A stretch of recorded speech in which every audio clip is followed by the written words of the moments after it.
მე ვერ ჩავალ ტერორისტების ქალაქში, პუტინს შეუძლია კიევში ჩამოვიდეს. ასე პასუხობს უკრაინის პრეზიდენტი პუტინის ულტიმატუმს, რომ თუ მას ორმხრივი მოლაპარაკებები სურს მოსკოვში ჩავიდეს. მე არ შემიძლია მოსკოვში წასვლა, მაშინ როცა რუსეთი ჩემს ქვეყანას ყოველდღიურად ბომბავს, ამბობს ზელენსკი ABC News-თან ინტერვიუში. სერბეთში ანტისამთავრობო აქცია ისევ პოლიციასა და მოქალაქეებს შორის დაპირისპირებაში გადაიზარდა.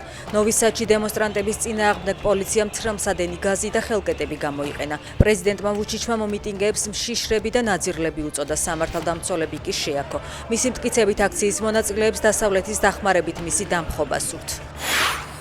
კალაძის სიძეპა ატაბულაძე ქართულ პრორუს პროპაგანდისტებთან ერთად დროებით ოკუპირებულ დონეცკში ჩავიდა და საოკუპაციო რეჟიმის ეგრეთ წოდებულ ლიდერს შეხვდა. ინფორმაციას თავად დენის პუშილინი ავრცელებს. პუშილინის განცხადებიდან ირკვევა, რომ პრორუსებმა სეპარატისტული რეგიონის სრული და სწრაფი გათავისუფლება ისურვეს. ტრამპმა პენტაგონს სახელი გადაარქვა, თავდაცვის დეპარტამენტს ომის დეპარტამენტი დაერქმევა. ომის დეპარტამენტის სახელით ჩვენ მოვიგეთ პირველი და მეორე მსოფლიო ომები. მოვიგეთ ყველაფერი, რაც მანამდე და ამ ორ ომს შორის იყო. მე ვფიქრობ, რომ ეს ბევრად უფრო შესაფერისი სახელია, აღნიშნა ამერიკის შეერთებული შტატების პრეზიდენტმა. პენტაგონის ხელმძღვანელი პიტ ჰექსეტი ოფიციალურად ომის მდივანი გახდა.